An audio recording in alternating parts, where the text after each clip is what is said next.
This episode is brought to you by Temptations Cat Treats. Your cat will come running for the perfectly irresistible Temptations Creamy Puree and Temptations Lickable Spoon Cat Treats. The best time to feed lickable cat treats to your cat is anytime. Feed by hand for a playful moment, in a bowl for a creamy treat, or as a topper to make mealtime fun. Visit TemptationsTreats.com to learn more. WABC New York and 107.1 WLIR Hampton Bays.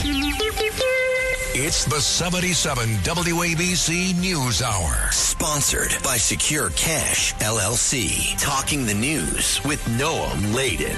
All the news you need to know with Joe Nolan, traffic, Justin Ellick, sports. And now, Talking the news with Noam. On 77 WABC. Yes, that's me. Good morning. It is Monday, March 24th. Your forecast from the 77 WABC Weather Center. Showers on and off throughout the day. The high going to be 53. Tonight and overnight, a few passing clouds, low 43. And then Tuesday, the sun reappears, high 56. If you are walking out the door with us right now, it is 40 and cloudy in Rye up in Westchester County, 38 and cloudy in Lambertville over in New Jersey, and it's 41 light rain right outside our Midtown studios. The top 5 at 5. Most of the men and women who want to be mayor were in the same room Sunday. The Pope's out of the hospital, but he's not out of the woods. How long will it take to fix all that's wrong with Route 80? An attack on Muslim schoolgirls in Connecticut has one town worried. And a crazy crowd for Jonas Khan in New Jersey. All right, let's get into it at 5:01. It was the first major event with almost all the mayoral candidates for governor, or at least on the Democratic side. Even Andrew Cuomo taking part in this forum on the Upper West Side. He actually got a warm welcome from this crowd of Democrats in Upper Manhattan. Sunday's format did not involve questions. Each of the 8 candidates simply got a chance to make a statement. Now, they either went after Governor Cuomo or the candidates went after Mayor Adams. Mayor Adams hoping, these candidates hoping to replace him. Some jabs came from people he knows well, like City Council Speaker Adrian Adams. No scandal, no corruption, no drama, and no nonsense. As the first woman mayor of the city of New York, I promise to bring to you competence and not cronyism. Now, the Democrats in the race who are not getting a lot of traction trying to figure out how to do so. Do you get more traction going after Andrew Cuomo or Mayor Adams, or do you get more traction going after the White House and President Trump? Here's New York State Senator Zellner Myrie, who went after President Trump. Attacking vulnerable New Yorkers, attacking our immigrant communities, stealing money from our children, stealing money from our older adults, eliminating our Department of Education. We need someone with a backbone, someone with courage, willing to stand up to this administration. Here's former Governor Andrew Cuomo, who would mention Trump more times than anybody else in his remarks, saying Trump did a little too well here in New York during the last election. Nobody will fight him stronger. Nobody will fight him smarter because I did. Not because he got more votes, but because 500,000 Democrats didn't come out to vote. And that, my friends, is a message to us. So he sat down, and then New York State Senator Jessica Ramos got up, and she took swings at former Governor Cuomo. Former Governor Andrew Cuomo closed down the mental health facilities, and the MTA has become the de facto mental health facility. And there's nothing progressive or compassionate about denying New Yorkers who are clearly struggling with severe mental illness the help that they need. Now, almost all the Democratic candidates in the race for mayor showed up at a forum earlier outdoors in Cobble Hill that took aim at his handling of the nursing home scandal during the pandemic. And you had Republicans and Democrats alike, including our very own Curtis Lewa, who stood up to say that the blame lays right at Cuomo's feet. And they're not going to forget that as they campaign. This guy and his staff was negotiating and writing a $5 million book deal about our families. Now, most of the polls, none of them incredibly recent, but the most recent ones, maybe 3-4 weeks ago, show Cuomo with a very sizable lead over the rest of the Democrats in the pack who are trying to win the June primary. A weak and frail Pope Francis returning home to the Vatican from the hospital yesterday after surviving a 5-week life-threatening bout of pneumonia. The motorcade carrying the 88-year-old Pope entered the gate into the Vatican City. He was seen in the front passenger seat wearing nasal tubes to give him supplemental oxygen. Before leaving the hospital, he gave the thumbs up to a crowd who has been outside the balcony below his room for weeks now, praying for him. Doctors who announced his planned release over the weekend says the Pope, the Pontiff, needs 2 months of rest to fully recover from everything he's been through.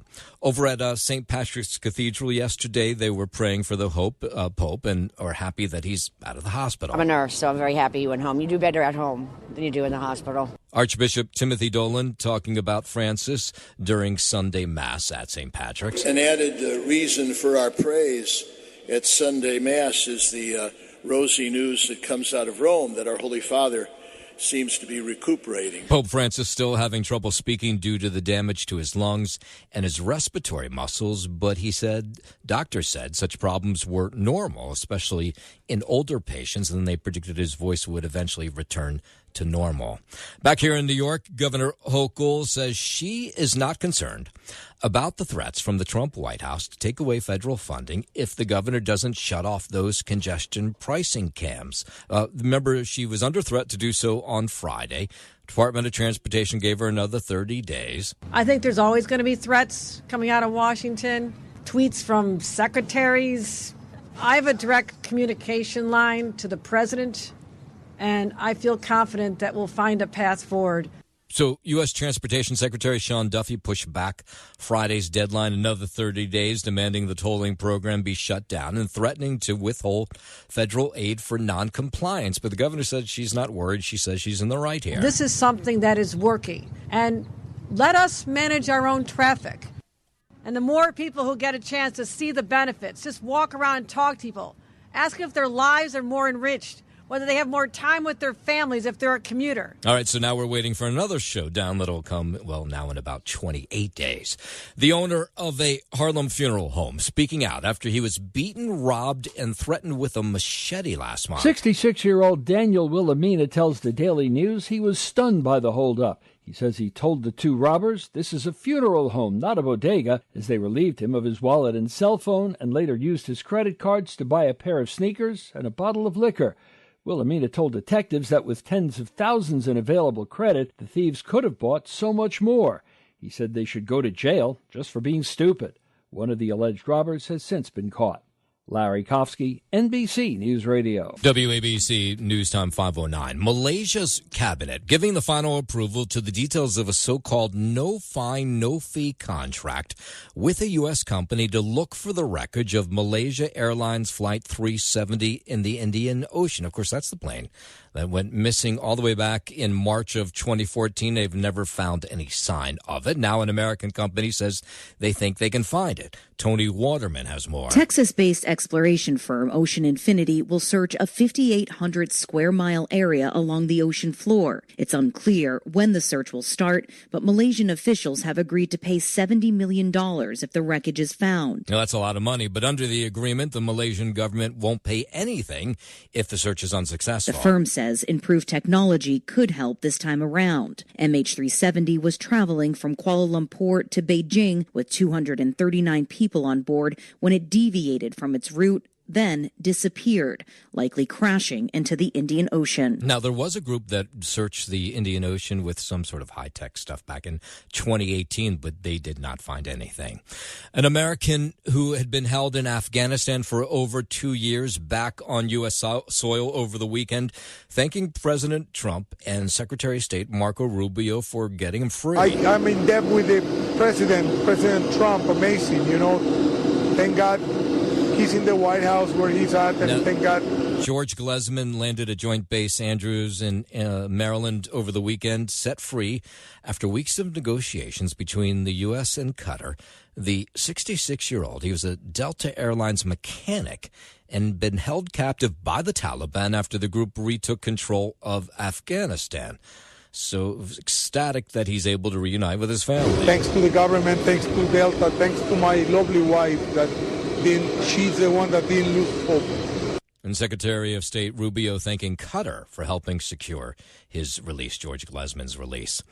Over the weekend, fighting picking up again, not only between Israel and Gaza, but now Israel and Lebanon, too. The Israeli military says it carried out multiple airstrikes on Lebanon Saturday, hitting dozens of rocket launchers and a command center belonging to the militant group Hezbollah. Lebanon's health ministry says the airstrikes killed 7 people, including a child, and injured 40 others. The airstrikes came after several rockets were fired from Lebanon into Israel. No one has claimed responsibility for those attacks, which came just days after Israel started attacking Hamas targets in Gaza. I'm Jim Forbes. We go from the Middle East to the Russia-Ukraine war. President Trump's special envoy to the Middle East says negotiators are making progress towards a ceasefire between Russia and Ukraine. Steve Witkoff on Fox News yesterday says a ceasefire on the Black Sea could be coming soon. I think that you're going to see in Saudi Arabia on Monday some real progress, particularly as it affects a Black Sea ceasefire on ships. Witkoff insisting the main goal is to end the conflict, stop the killing, then went on to criticize the Biden administration for its refusal to negotiate with Russian President Vladimir Putin. From that, you'll naturally gravitate into a full-on shooting ceasefire. Yeah, so he's waiting to see, of course, that he can bring the two sides together, but the White House very confident that they can.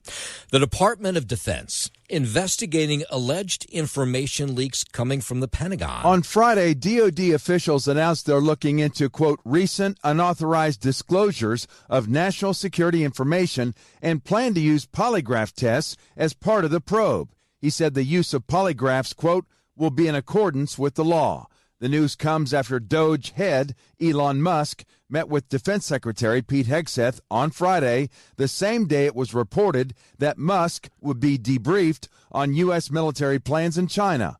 President Trump says those reports are not true. I'm Jim Forbes. WABC News Time 513. A court hearing on tap today in Romania for the Tate brothers. They are, of course, the, controversial social media influencers who face charges of human trafficking, rape, and organized crime. Self-proclaimed misogynists Andrew and Tristan arrived in Fort Lauderdale last month, where Andrew proclaimed their innocence. I would like to say a massive thank you to all the supporters we have around the world, regardless of what the mainstream media keeps saying and the lies they try and purport. Governor Ron DeSantis was quick to say that the brothers are not welcome in the Sunshine State. State Attorney General James Uthmire has launched a criminal investigation with the office set to issue search warrants and subpoenas. I'm Tammy Trujillo. WABC News Time 514. Attorney General Pam Bondi says the Supreme Court will get involved in the ongoing court battle over the Trump administration's deportation flights. Bondi says federal judge who ordered deportation flights stopped is overstepping his authority. Oh, the Supreme Court will get involved.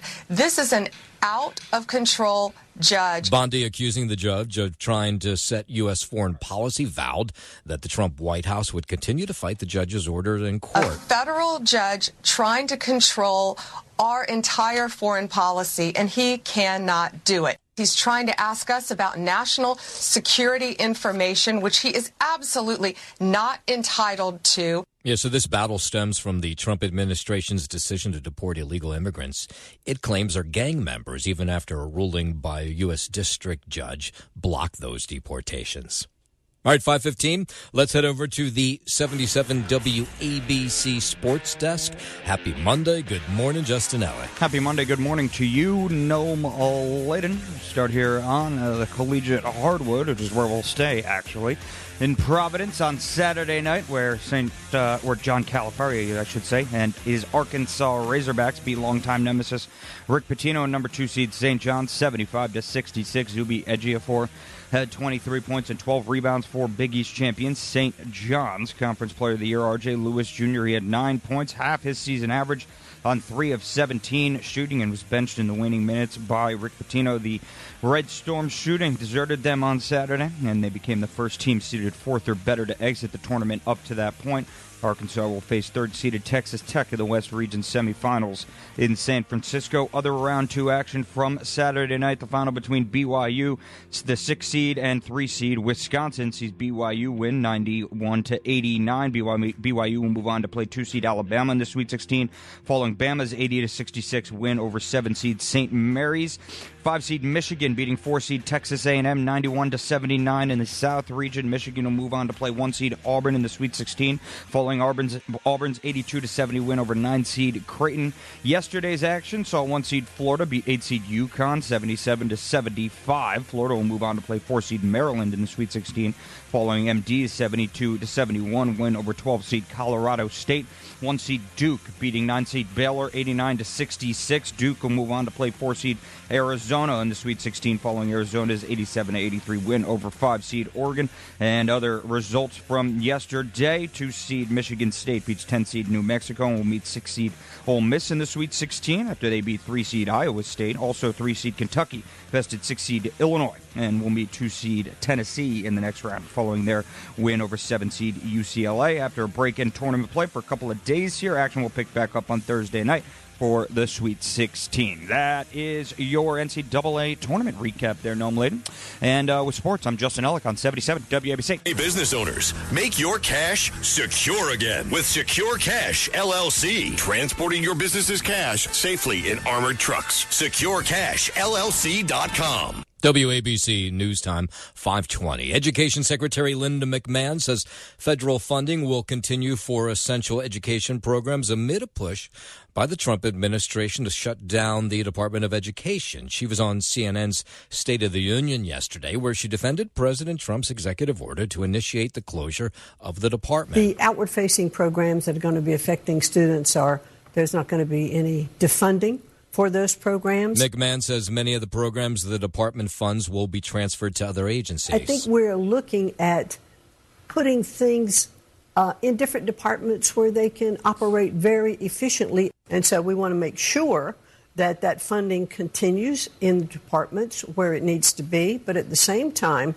give states the opportunities to be innovative and creative with their teaching. This is part of the Trump administration's larger goal of strengthening state control over education.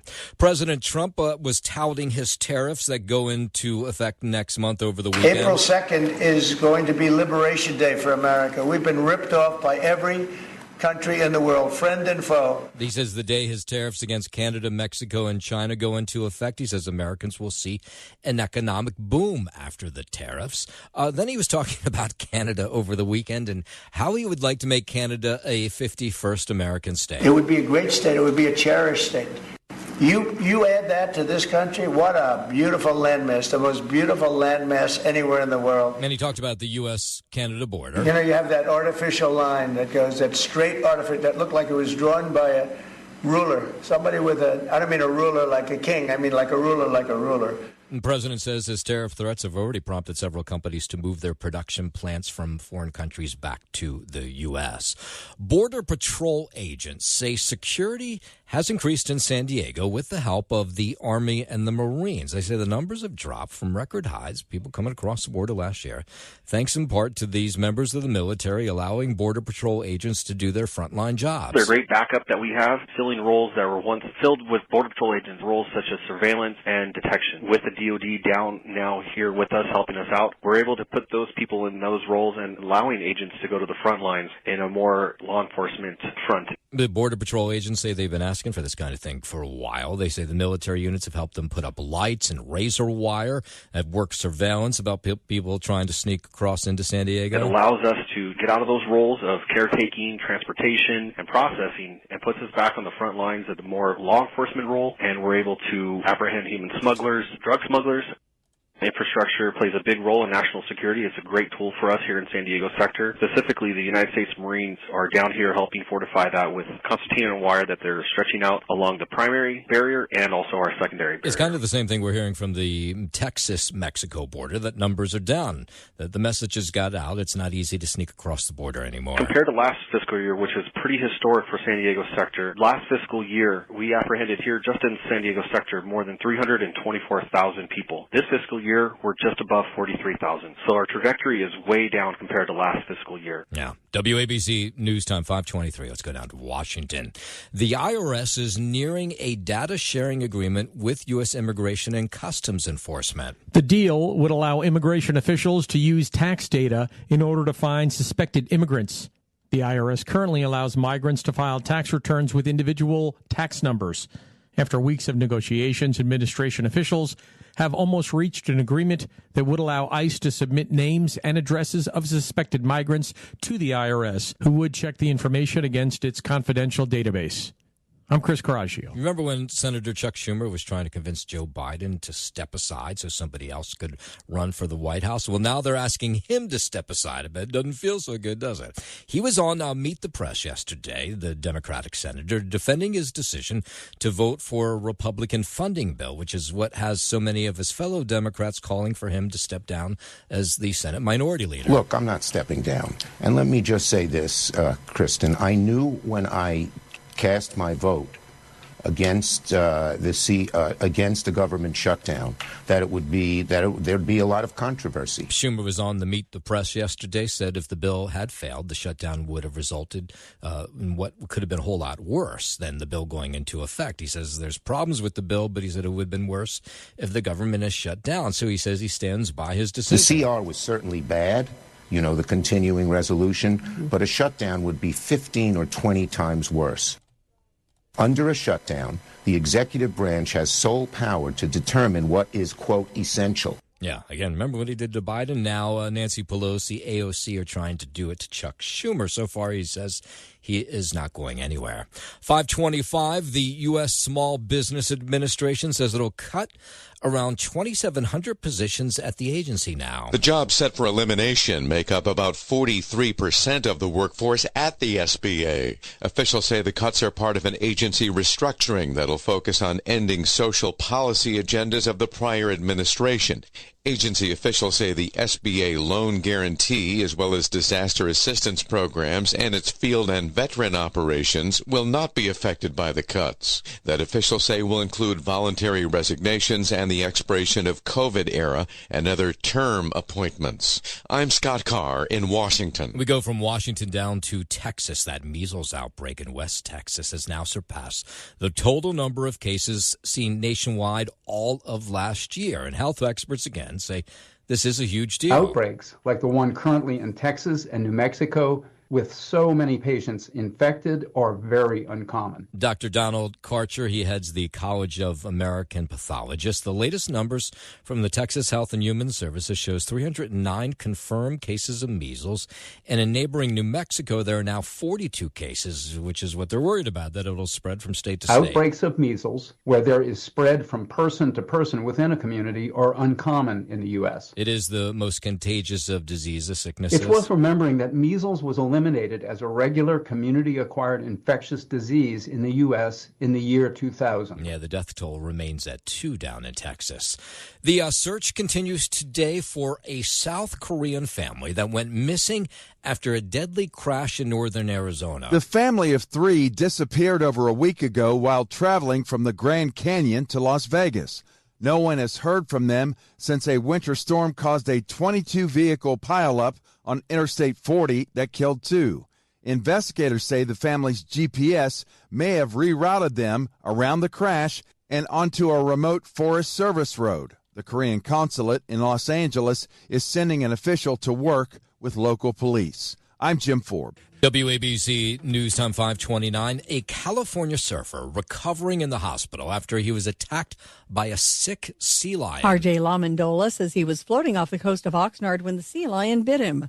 Authorities now say the sea lion was sick, having been affected by a toxic algae outbreak off the California coast.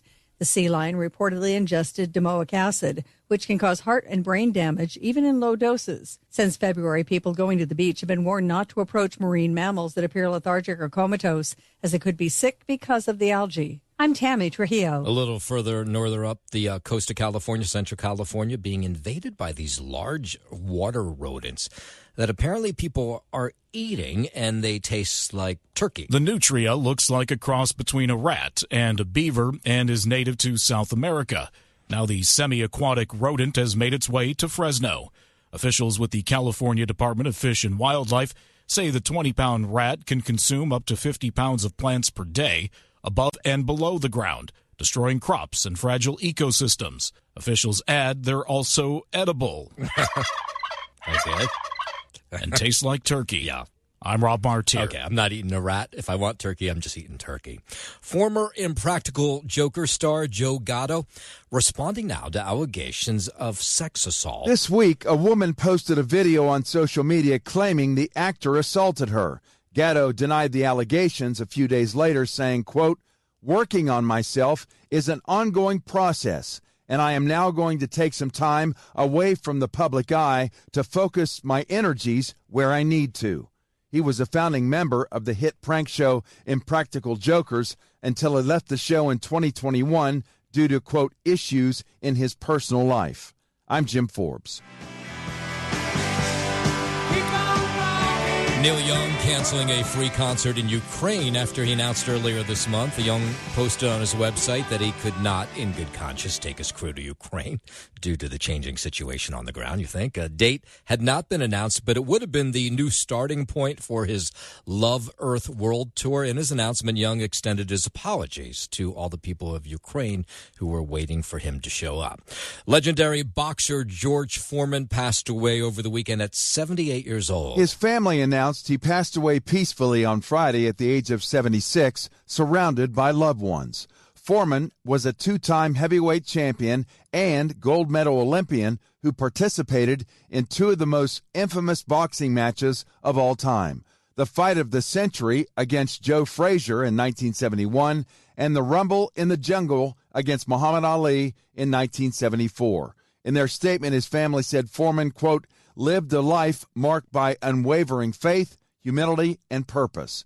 No cause of death was provided, and the family has asked for privacy at this time. I'm Jim Forbes. Last night, comedians taken to the stage of the Kennedy Center to pay tribute to Conan O'Brien, the winner of this year's Mark Twain Prize for American Humor. To be handed this award by David Letterman is, to be honest, very hard for me to comprehend. The thing got political, as these things always do now, because the Kennedy Center, of course, the board taken over by the Trump administration, firing all the people on the board and putting their own members on. So O'Brien talked about that as he accepted the award last night. A special thanks to all the beautiful people who have worked here at the Kennedy Center for years and who are worried about what the future might bring. My eternal thanks for their selfless devotion to the arts. The show will appear on Netflix at some time. They haven't given us a date yet. And today apparently is National Cocktail Day. It's a whole day for you to think about your favorite cocktail, and then after work, order it. Fruity, blended, on the rocks, today's your day. A reminder to be enthusiastic but not crazy with your order. Although bartenders usually can pull together most drinks, it's maybe not the time to test the limits of National Cocktail Day with a drink called the Commonwealth. It has 71 ingredients. But have fun and designate a driver. I'm Bree Tennant. The 77 WABC News Hour. Talking the news with Noah Layden on 77 WABC. It's the 77 WABC News Hour. Sponsored by Secure Cash, LLC. Talking the news with Noah Layden. All the news you need to know with Joe Nolan, traffic, Justin Ellick, sports. And now, Talking the news with Noah on 77 WABC. Yes, that's me, 5:36. Good morning. It is Monday, March 24th. Your forecast from the 77 WABC Weather Center. Showers on on and off throughout the day. The high going to be 53. Tonight and overnight, a few passing clouds, low 43, and then the storm sails away. And sunshine tomorrow, high 56. If you are walking out the door with us right now, so happy you are. 40, cloudy in Rye up in Westchester County, 38 and raining in Lambertville over in New Jersey, and it's 42 in light rain right outside our Midtown studios. I want to start this half hour in New Jersey on an update of a forest fire that began in Wharton State Forest. Now what we're being told is about 2,300 acres have been impacted by this fire. And the reason I start is a lot of people asking me, what's the smoke that they're smelling in New Jersey? It is likely from this forest fire. There was a thought that it may get close to some homes, but now they're being told this morning that will not happen. The fire has moved away and that the fire is now about 80% contained. That was as of late last night. No doubt the rain probably today will help with that fire as well. Of course, we'll continue to follow that story all morning long. 5:37, traffic, transit on the 7s. Here's Joe Nolan.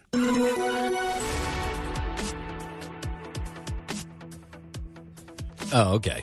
I'll keep it right here. Then let's start over in New Jersey where we were. From that forest fire, we go over to Route 80 in Morris County. U.S. Transportation Secretary Sean Duffy spending time over the weekend in New Jersey touring the site of this new sinkhole that opened up on I-80 in Wharton. Secretary Duffy joining Governor Phil Murphy and Congressman Tom Kean Jr. in Wharton as crew members continue to repair the sinkhole that has snarled traffic in recent days. Now, remember, the first one was back in February.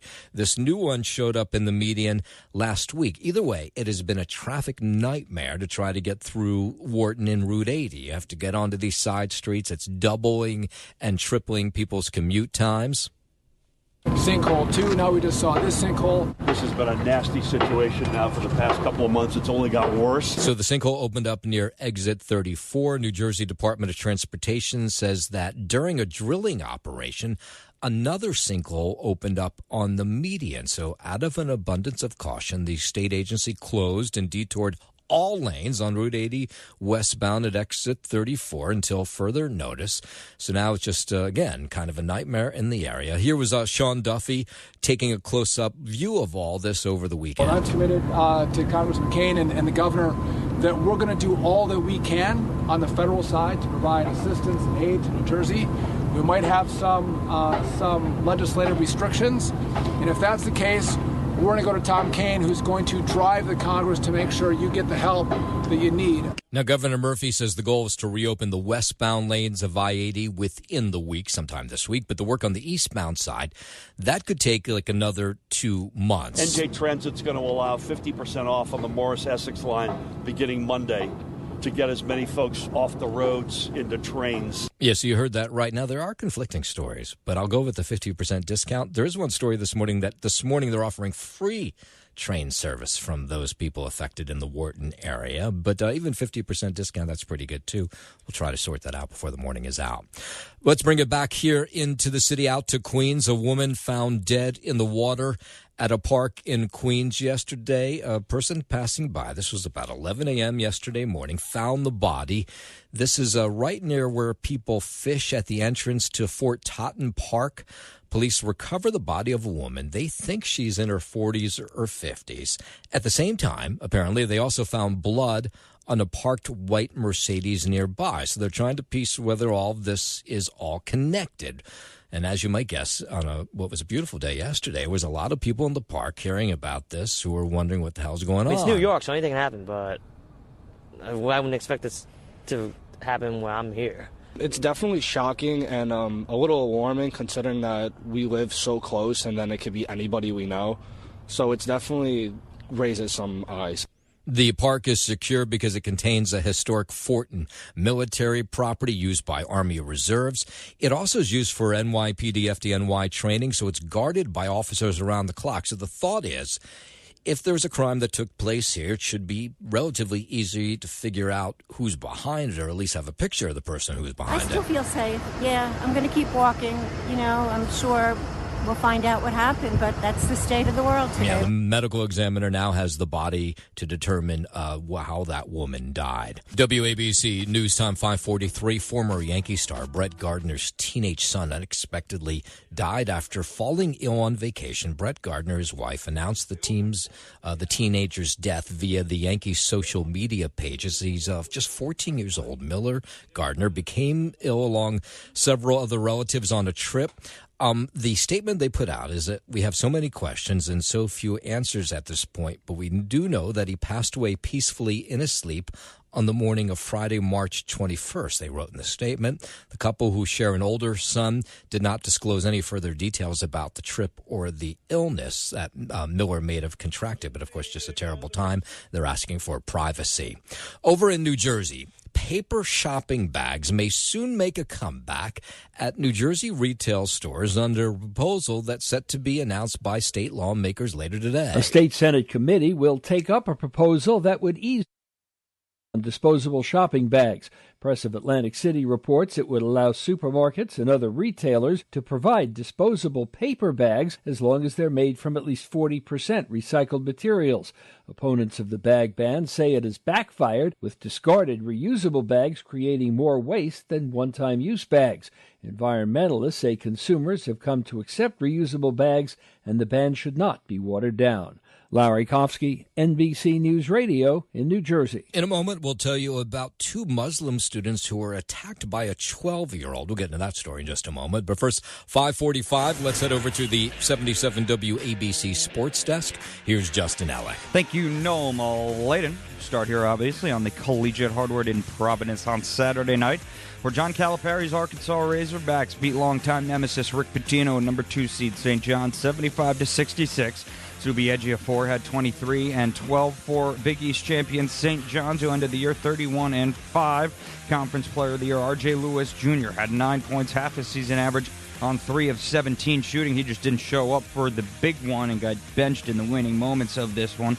The Red Storm shooting deserted them on Saturday, and they became the first team seeded 4th or better to exit the tournament. Up to that point, Arkansas will face third-seeded Texas Tech in the West Region semifinals in San Francisco. Other round 2 action starting here on Saturday night. 6-seed BYU beats 3-seed Wisconsin 91-89 to move on to play 2-seed Alabama in the Sweet 16, following Bama's 80-66 win over 7-seed St. Mary's. 5-seed Michigan best 4-seed Texas A&M 91-79 to move on to play 1-seed Auburn in the Sweet 16, following Auburn's 82-70 win over 9-seed Creighton. Yesterday's action saw 1-seed Florida beat 8-seed UConn 77-75.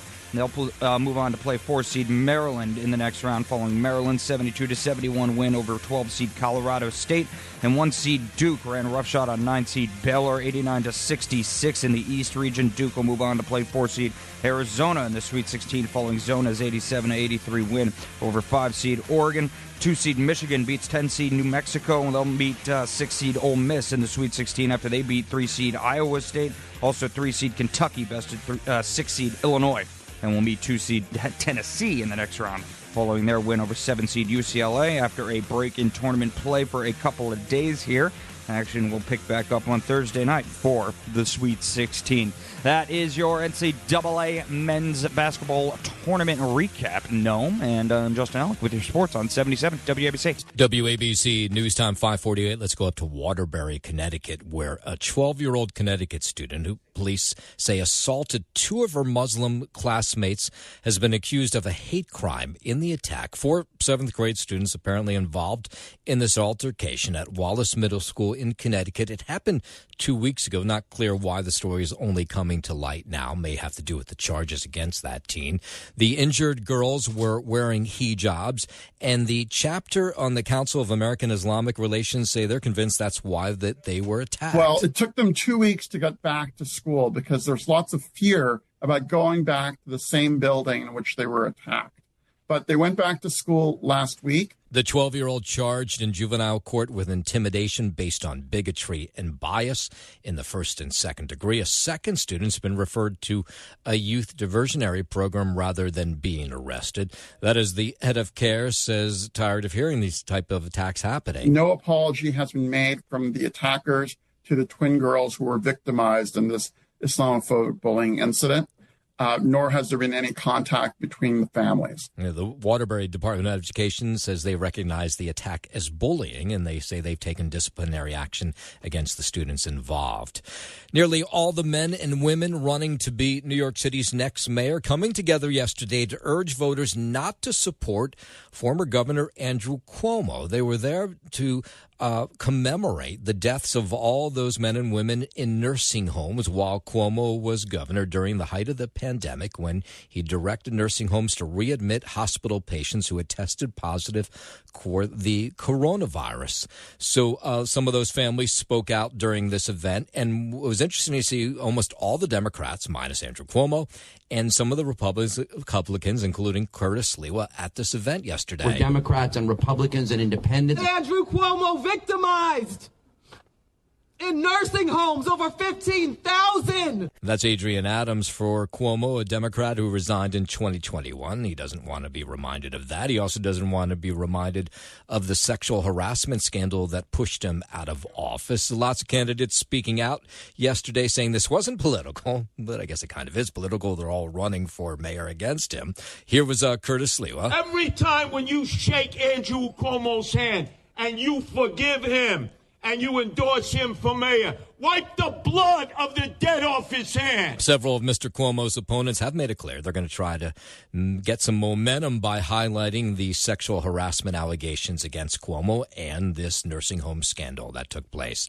Meanwhile, a coalition of Black Queens lawmakers backing former Governor Cuomo for mayor yesterday. The New York Post reports the majority of the city and state lawmakers in the coalition are from the southeast area of Queens, which is the district Adrian Adams represents. New York State Senator James Sanders told the Post Adrian Adams was hurt by entering the mayoral race late after Cuomo announced his candidacy on March 1st. Speaker Adams is the first Black speaker of the city council, and incumbent Mayor Adams is the second Black mayor of New York City. I'm Lisa Salvati.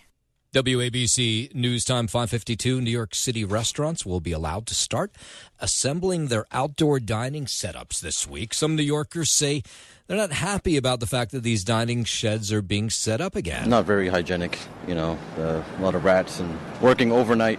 You kind of see what goes on the homeless situation and everything. The garbage is another thing. It's a dirty business when you put everything out on the street. I would never eat at one because you know what runs around in the gutter all night. The rats are everywhere. You're right about that. The city says roughly 600 restaurants have been approved for roadway dining, which is part of the Department of Transportation's larger Dining Out New York City plan.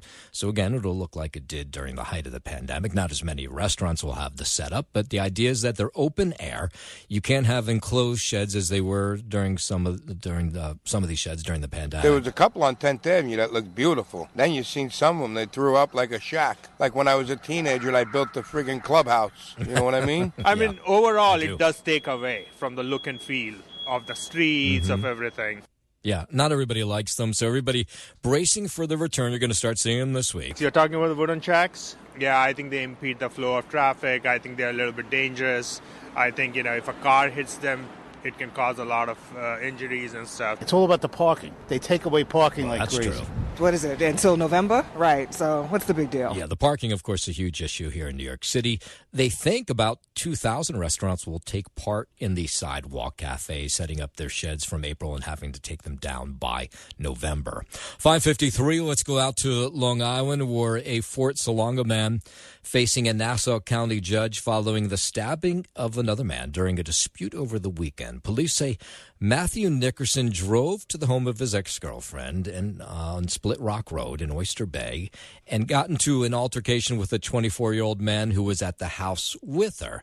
Police say Nickerson stabbed the man 4 times in the chest with a box cutter and then raced off. I got a notification on my phone saying that there was a stabbing. That is heartbreaking, how that can happen so local to my home where I feel so safe. I think there's a lot of mental illness that needs to be addressed, and a lot of people need help, and there's not enough help out there. Victim taken to the hospital where he's currently listed in stable condition. Nickerson arrested, charged with felony assault. He's due back in court on March 26th.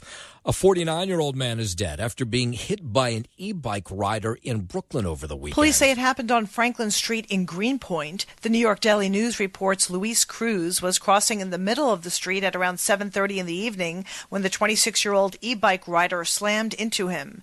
Cruz was thrown to the ground, suffered a head injury, and died a short time later at the hospital. The e-bike rider stayed at the scene and cooperated with police. No word on how fast he was going. I'm Lisa Salvati. Some people call this the best time of year, baseball season returning to Yankee Stadium, and the team and Legends Hospitality unveiling their new food and beverage offerings for 2025 with some new partners, including the Brooklyn Dumpling Shop, which is great, by the way, Caribbean Food Delights, and Nuchas Empanadas and Sweet Pea Bakery. So last week you had a chance, if you were a reporter or one of those social media influencers, to stop by Yankee Stadium and to sample all of these delights. Everything's better in a dumpling, baby. Everything's better in a dumpling. Let's go Brooklyn Dumpling Shop, New York Yankees. Let's go. Oh my gosh. If you want a true Jamaican patty, this is it. Come and get it. It's an amazing story. It's an amazing mission. Our bakers are unbelievable, but we have a really good product to back it up. Yeah. They didn't tell us all the prices of the things, but of course, because it is Yankee Stadium, I'm sure it'll be a lot of money. But either way, you'll be able to, it's not just hot dogs and peanuts anymore. Of course, as that's been that way for a number of years. One of the things they're offering up is tiramisu and Mr. Softy Sundae combined together. This is a chef inside Yankee Stadium came up with the combo, and here's one of the social media influencers who was at the stadium last night sampling that. It was in one of those Yankee caps, you can eat. I was always looking for the helmet with the ice cream. Yeah. Right? That was my favorite part. So to be doing not one, but two things out of helmets at Yankee Stadium right. with my garlic bread and meatballs, I don't even know what to say. Yeah. Tiramisu and Mr. Softy together, that actually sounds pretty good. Plan on flying? In order to board domestic flights, your driver's license or state-issued ID must be a real ID. Learn how to get your real ID today at tsa.gov/real ID or visit your local DMV.